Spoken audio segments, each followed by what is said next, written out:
Khomeini ایک مجتہد، ایک ولی فقی تھا، اس قدر اطاعت قوم میں کہ میں نے کل قرآن کی آیت پڑھی فَسَوْفَ يَأْتِ اللَّهُ بِقَوْمٍ، خدا ایک قوم کو بنائے گا جو اللہ سے محبت کرتے ہیں، اللہ ان سے محبت کرتا ہے، أَشِدَّاءُ عَلَى الْكُفَّارِ رُحَمَاءُ بَيْنَهُمْ، کافروں کے مقابلے میں ایسے کھڑے ہوتے ہیں آہنی دیوار کی طرح، لیکن آپس میں ایک دوسرے سے اتنی محبت ہے کہ بندے کو یقین نہیں آتا۔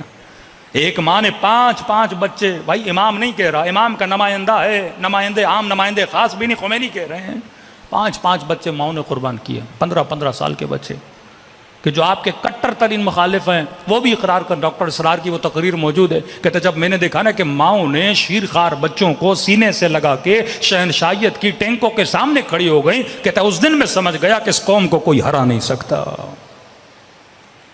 کیونکہ استعمار کے مقابلے میں انہوں نے حسین ابن علی سے درس سیکھا ہے۔ آج کیوں ہمارا معاشرہ پستی کا شکار ہے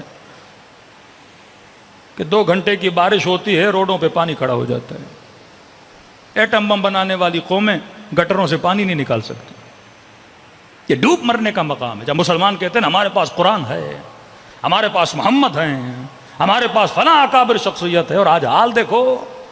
میرے عزیز، میرے جوان، نیٹ ورک کو سمجھو، نیٹ ورک کا سینٹر قرآن اور اہل بیت، نیٹ ورک جہاں سے فیڈ لے رہا ہے وہ عقل اور حکمت، نیٹ ورک کا قانون معروف اور منکر، افراد کا آپس میں رشتہ محبت اور بغض، اس نیٹ ورک کا ثمر نتیجہ عدل اور حکمت، ایک ایسا معاشرہ جس معاشرے میں عدالت ہو۔ آج آپ کے معاشرے میں کیا ہے؟ ظلم ہے، قسط ہے۔ اس کا بھی ایک ریزن ہے، جس ریزن پہ امیر المومنین نے زور دیا، آج مجلس کا وہ ٹاپک نہیں ہے، لیکن اس ریزن کی وجہ سے مسلمان معاشرہ تباہ و برباد ہوا۔ جس نے اسلام کی تاریخ میں پہلا جرم کیا تھا، امیر المومنین کھڑے ہوئے کہ اس کا قصاص کرو، اس نے قتل کیا ہے، کسی کی بیوی کے ساتھ زیادتی کی ہے، قصاص کرو، قصاص نہ ہوا۔ اور قرآن کی آیت ہے کہ وَفِي الْقِصَاصِ، ہم نے قصاص میں حیات رکھی ہے، زندگی رکھی ہے، قانون جزا اور سزا۔ چور کے ہاتھ نہیں کاٹو گے تو آگے جا کے بڑی چوری کرے گا، ٹارگٹ کلر کو سزا نہیں دو گے آگے جا کے اور قتل کرے گا، راشی کو جیل میں نہیں ڈالو گے آگے جا کے اور بڑا ڈاکہ ڈالے گا۔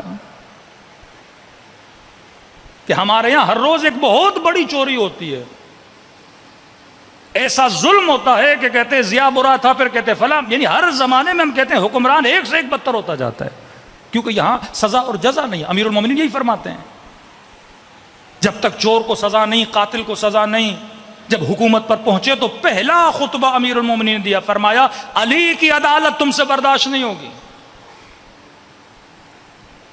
امیر شام جب امام حسن کے لشکر میں جانے والوں کو یہ جملہ بولتا ہے کہ تم اس حسن کے پاس جا رہے ہو جس نے ساری جنگیں مسلمانوں سے لڑی ہیں، جس کے بابا نے ساری جنگیں مسلمانوں سے لڑی ہیں۔ کل میں نے عرض کیا جنگ جمل اصحاب رسول، جنگ صفین ہمارے ساتھ لڑی، جنگ نہروان قاریہ نے قرآن کے ساتھ لڑی۔ کبھی سوچے تو صحیح علی جو باب حکمت ہیں ایسا کیوں کر رہے ہیں؟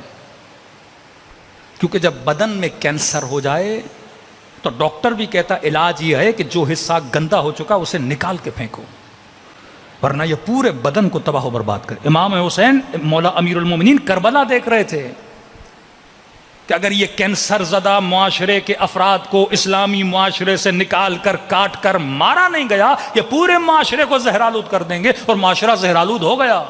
یزید جیسے لوگ آئے، نواس رسول کا قتل ہوا۔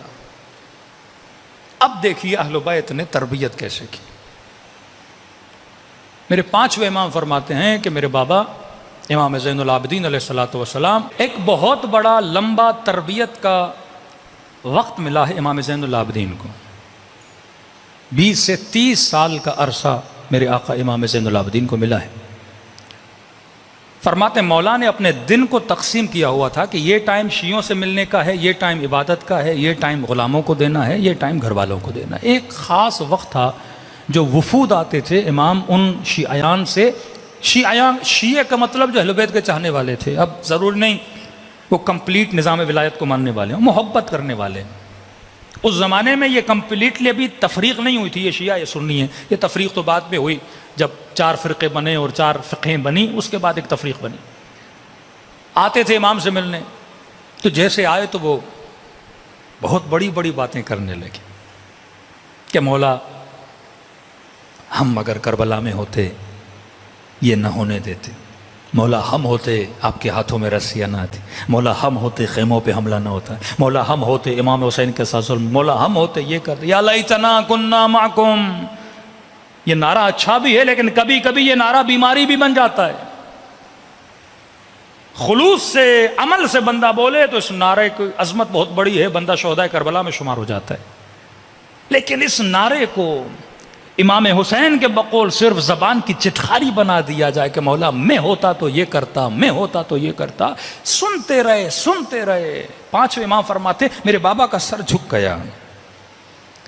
اچھا یہ سیم ریپیٹڈ چھٹے امام سے بھی ملتا ہے، کیفیت کچھ الگ ہے۔ ابتدا چوتھے امام کی سب سے پہلی روایت ہے، امام نے کنیز کو کہا کہ جا تندور سے ایک آگ کا کوئلہ لا۔ کنیز نے سنا اور گئی اور ہاتھ میں اس آگ کے انگارے کو لے کر آئی۔ یہ جتنے بیٹھے تھے امام نے سب سے کہا کہ کون ہے اس انگارے کو اپنے ہاتھ میں لے۔ پانچویں امام فرماتے جیسے میرے بابا نے کہا کون ہے، کہتے میں اٹھا۔ اچھا یہ عجیب رسم ہے اہل بیت میں، رسول نے دعوت ذوالعشیرہ میں کہا کون ہے، سب سے پہلے امیر المومنین اٹھے۔ خندق میں کا کون ہے جو اس کے مقابلے میں جائے، سب سے پہلے علی ابن ابی طالب اٹھے۔ شب ہجرت کا کون ہے میرے بستر پہ سوئے، سب سے پہلے علی اٹھے۔ اور تینوں مرتبہ نبی نے علی کو بٹھایا کہ علی مجھے پتا ہے میں آپ کو نہیں کہہ رہا، سوال کسی اور سے۔ یہاں پانچویں امام اٹھے، یہاں میرے چوتھے امام نے فرمایا انک منی وانا منک، تو مجھ سے ہے میں تم سے ہوں، سوال آپ سے نہیں سوال ان سے ہے۔ کہتے ہیں سب کے سر جھکے، کوئی آگے نہ بڑھا۔